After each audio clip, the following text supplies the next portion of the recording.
So, ladies and gentlemen, I'll just tell you quickly, while James gets set up, a little bit about why I'm here.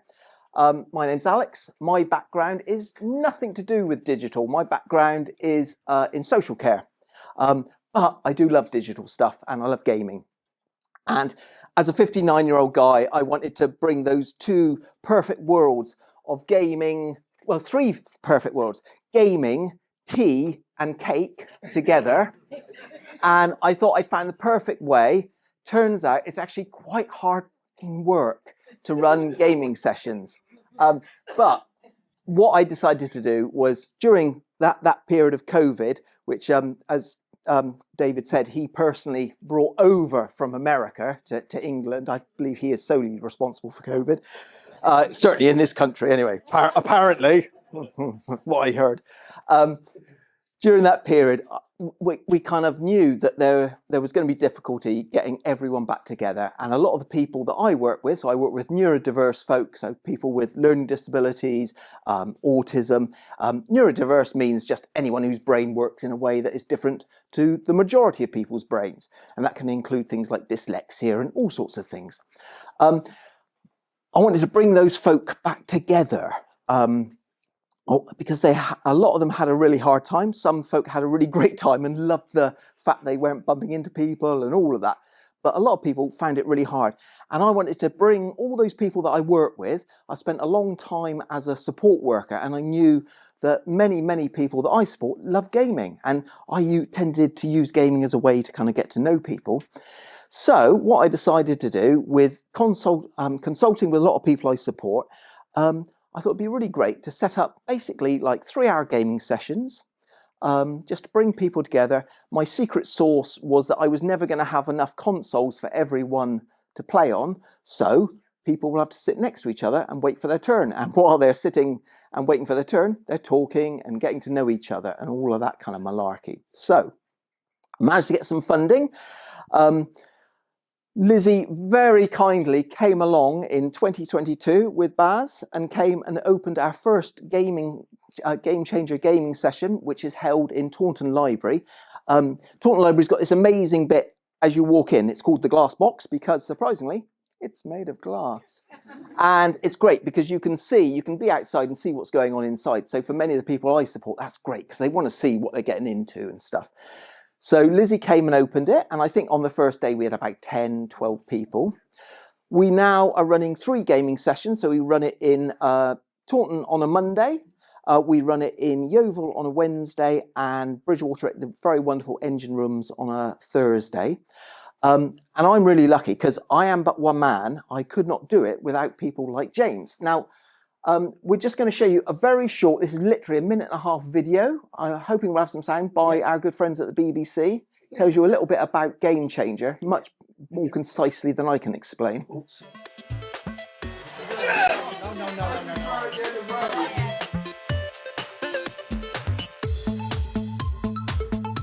We bring people together using games to pull them in, but they stay for the social aspect. I'm a support worker in my day job. I knew that many of the people I support love games and gaming.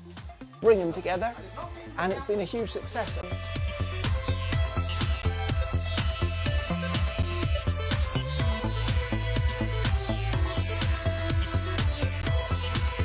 I have some hermit tendencies, we'll say. I tend to live quite an isolated existence. I'm not very good with people and I have hobbies that are quite single player, we'll say. So it's really good for me to get out of the house and come be with other people, talk to people.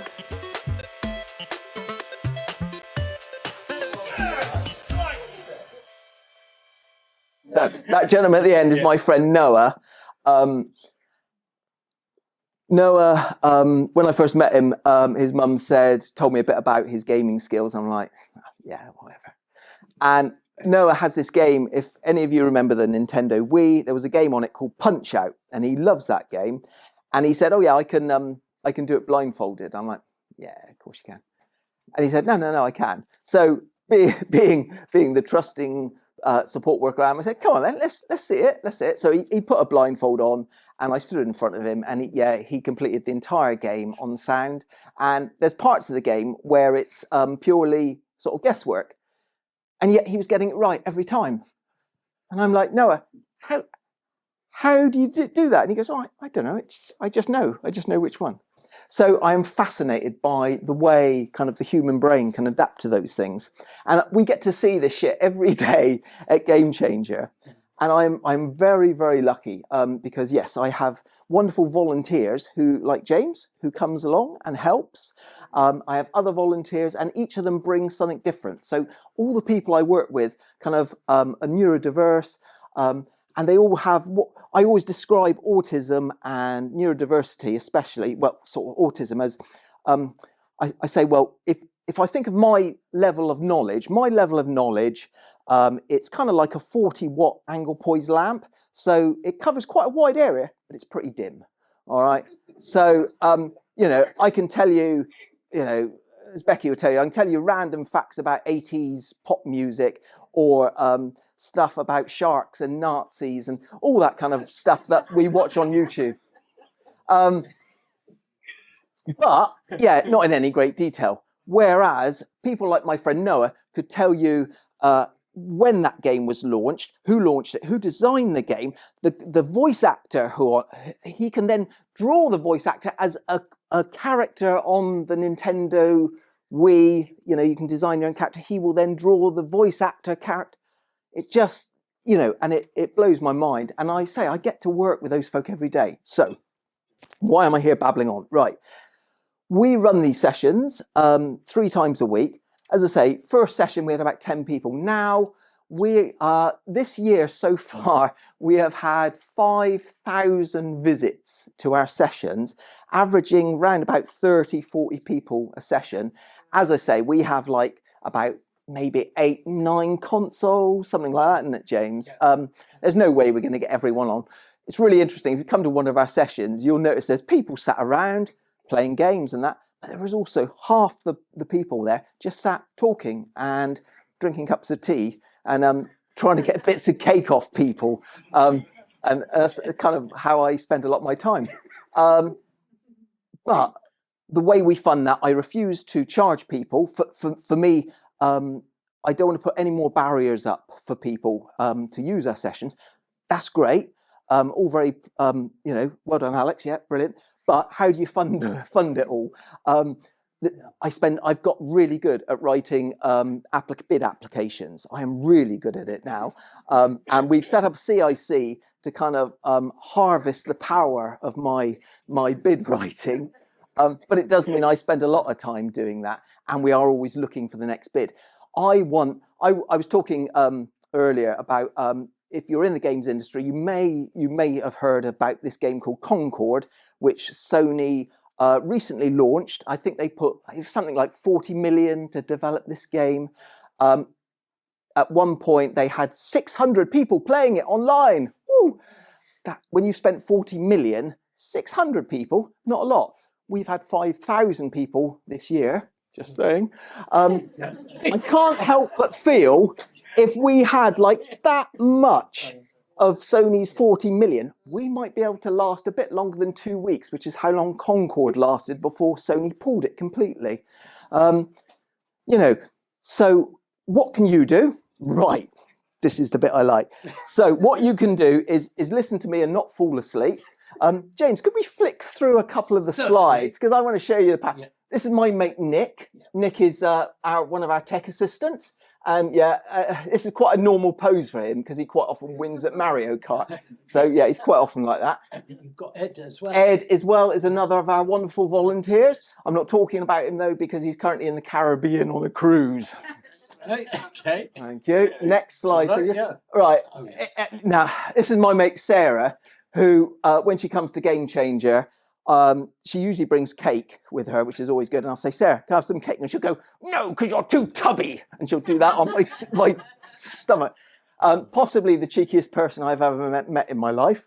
Next slide, please. So here's Nick. This is a rare situation. You can tell by this look, he's been beaten by my mate Vic.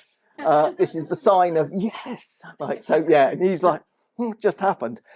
Next Next slide, slide, please, yeah, James. so- Yeah, we obtained £20,000 from the National Lottery. Look, yay! Now, I can't tell you how far that goes to help us. All right, so it costs us about 250, 300 quid a session. We're running 3 sessions a week. We burn through a fair bit of money. That's kind of like everything. That's paying for me, that's paying for equipment, that's all, venue, that's all of that sort of stuff. But it takes quite a lot. So where you guys can come in is spreading the word. You can send us your old TVs, because we're really good at dropping TVs, and they get kind of quite a tough life, like monitors. If you guys are in an office and your colleagues are having an office refurbishment and they're about to dump a big load of monitors, just go, hold on there, guys. We will take them happily. Yeah, games, consoles. And a lot of folk in this room have been really generous about giving us consoles and things. When I started, I thought, great, I've got all this money. I'm going to buy a PlayStation 5 and Xbox Series X. And yeah, brilliant. What do people want? They want Nintendo Wiis and stuff that they grew up on, you know? And I was just saying earlier, we had some guys from Somerset from Somerset Museum Service come in. And it's great because we get a lot of people like that come in because we have a lot of folk. So they want to connect. And they wanted to show that if you come to the museum, there's lots of stuff that you can do. You know, it's not just looking at stuff behind glass cases. And they brought one of those original binatone Pong machines, you know, the ones that go... 1976. 1976. So today is valued 256 at that present value of pounds. It was outstanding to say. So I'm not the technical. What was great, what was very funny though, was seeing people come off the PlayStation 5, the latest, greatest technology, to play Pong. Yeah, it's like... So it's not about, you know, needing super equipment. It's about having stuff that's fun and just, yeah, being able to play fun games. We all know that it doesn't matter how great the graphics are on the latest PlayStation 5 game. If it's a bit shit gameplay, no one's going to want to play it. Much prefer something with jaggedy graphics and that, but it's fun to play. There we go. I'll just go. Yeah, carry on flicking through there. Apologies. There you go. Yeah, so just, yeah, you can just... So yeah, wait. It's jumping back, so yeah, it should go through. Right, I think we've seen them. Have we seen them all? Yeah, they're all just... Through. Yeah. There you go. Yeah, my mate, this is my little mate Claire. Oh, so yeah, this is a great example. So this is, you know, this is the guys doing Just Dance on the Wii. No one's told them you can only do it for 4 people. Everyone else is just joining in and following moves because they haven't even got a controller in the hand. They're just following the moves. Which is brilliant. We use like a floor projector here, which belongs to the library, which we get very kindly loaned. As James lurking in the background, just want to point him out there.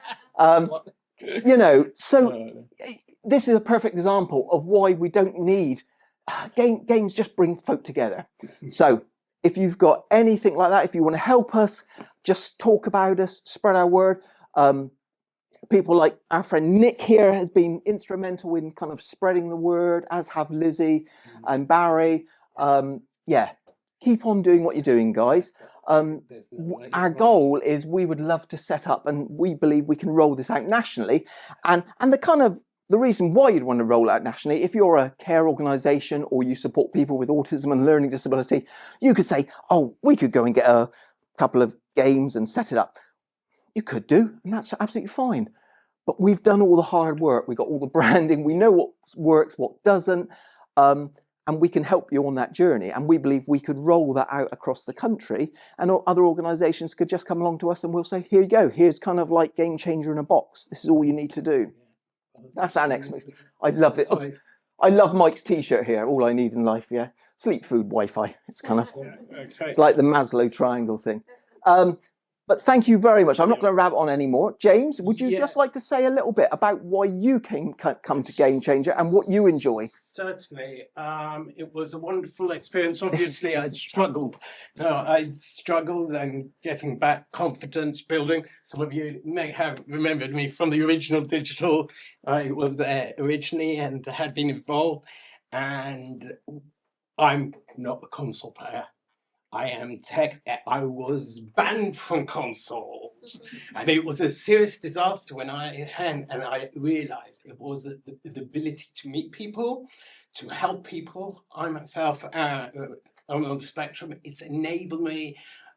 Shall I say, I've been given responsibilities and built up confidence. Certainly the tech has been quite helpful, but it's also thanks to Alex. I was recognised as a disability supporter in the Power 100 top 10 in UK. And it's thanks with that Alex that I was elected. And yeah, it was an amazing thing. And the ability to network and the things it's been a wonderful journey. Thank you, Jake. No, Thank you. no. I will just say, as well as what James just mentioned, one of our top things. So the gentleman in the red sweatshirt going like that is our friend Nick. Yeah. Since Nick's a guy in his 30s, since coming to Game Changer, he has entered his first romantic relationship with the lady Sky, who is in the video.